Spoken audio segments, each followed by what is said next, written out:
Hi, my name is Nooch and I am the ineradicable iconoclast. Now there's been a lot in the news lately about the FCC and network neutrality. So I just want to clear up some things and let you know what my opinion is and why I think net neutrality is actually a really good thing. Now, net neutrality, all it is, for those of you who don't know what it is, it says that internet service providers, they can't differentiate based on content what one website does from another. They can't play favorites based on content. Now, net neutrality is a set of rules set forth by the FCC, not laws, but rules, mind you.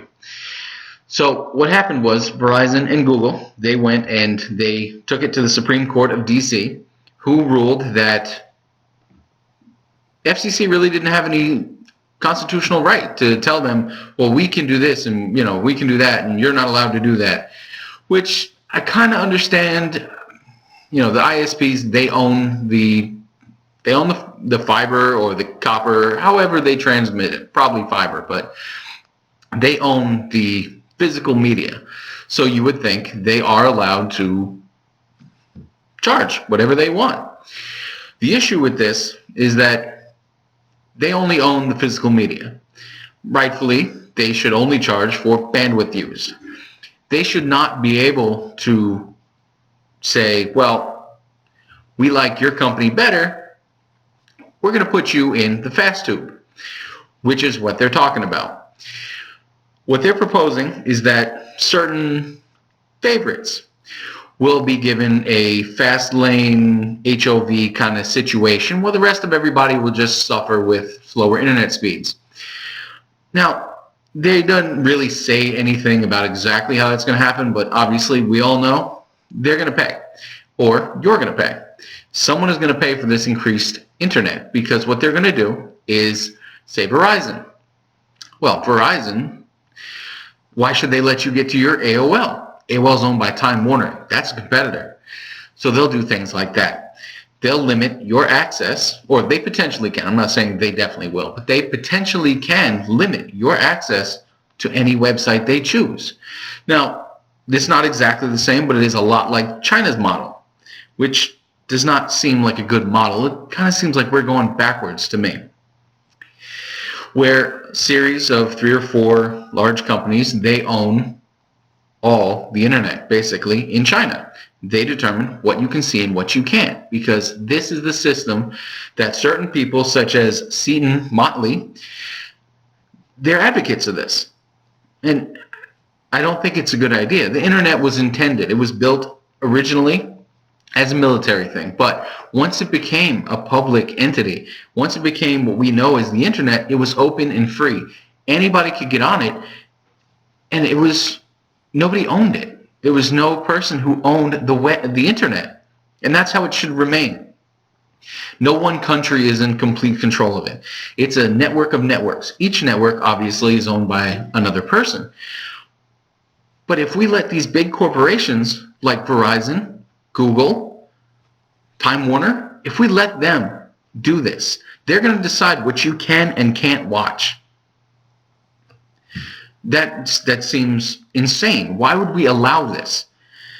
Why would we not step up? And granted, this is not a law. Net neutrality is not a law, but why not? Why don't we do this? And God help me, I can't believe I'm actually on the FCC's side on this one.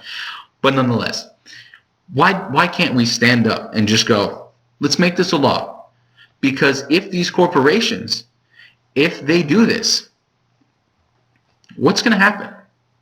And their justification for wanting to do this is that, these other companies like Netflix, Hulu, YouTube, they use a lot of bandwidth. So it's costing them a lot. Now, quick little lesson in network econ. When you set up a network, the initial cost to just ramp up service, very high. Not going to debate that. Once you get the internet into a place, each additional user, trivial. If anything, the cost is minimal. Pennies. So obviously, that's not really it. Maybe it's just simply that they see this as a payday. Okay, we want this.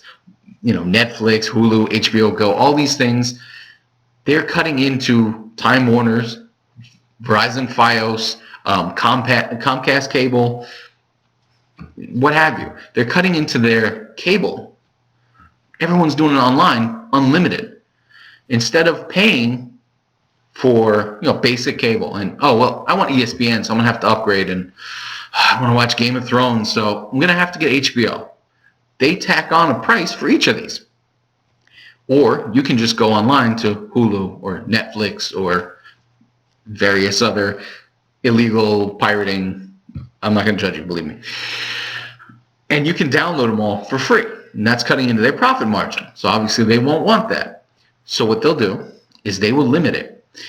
They'll give you a very basic package, which is probably just going to be email and maybe a few news sites and, certain other things that cost a little bit more, like, Facebook, Twitter, and you want that? Okay, we'll give you that. It's going to be a bundle, and it's going to be $5 a month, to give you access to that. But you need your Facebook, don't you? And Netflix. Oh, that's expensive. That's going to be, let's say, $15. So now that's Facebook and Netflix and various other things that you may or may not use for another additional $20 a month. Now, that's bullshit. That's just fucking ridiculous. I mean, right now the internet is open and free as it is intended to be. Do you really want it to be built like your cable, where you just get, the basic channels, and then for each additional thing you have to pay an additional fee? Now, a lot of people are saying that it's a good thing because we don't want the FCC involved in the internet. And to an extent, it's true. We don't want the government involved too much in it. But it should be said that the FCC is not looking to regulate the internet. All they want to do is regulate the ISPs so that they can't charge extra, or they can't discriminate, and they can't go, well, it's kind of against our political views, so yeah, you can't watch Huffington Post, or you can't look at Fox News. We're just going to get rid of that one. Or let's say it's somebody who supports Yahoo. Well, Google's not going to work. Bing's not going to work. It's just going to be Yahoo. Or if they block Facebook entirely, and you're stuck with, Friendster. I'm sure there's still at least one or two people on there somewhere. Good luck with that. But on the other hand, Verizon says that it will offer competitive choices. I don't want competitive choices. I want to be able to get on the internet and use it. I don't want to have to pick an ISP based on what internet services it offers.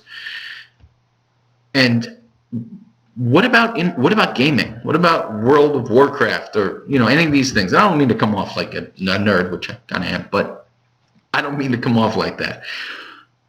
But who's to say that Verizon won't go no World of Warcraft, no Xbox Live, no PlayStation Plus, and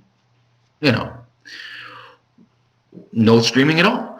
We don't want that. What we want to do is we want to make sure the internet stays open and free.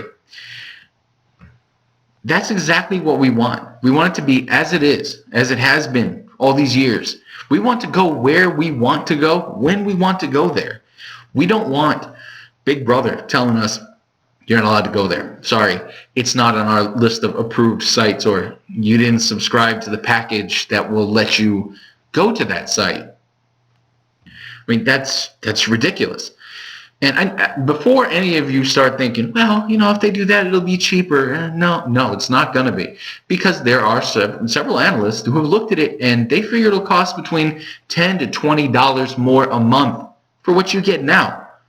So even if you just do this for your own selfish reasons of saving money, make net neutrality be the norm. Don't let Verizon and Google and any other of these companies, because it's not just those two. They're the two they're spearheading this, but they're not the only ones. Don't let them ruin our internet. It is a place of the people, and it should remain that way. And that's all I have to say. Do what you can. Write your congressman. Go to aclu.org/freethenet. just spread the word, please. Again, my name is Nooch, and pretty sure I'll see you around.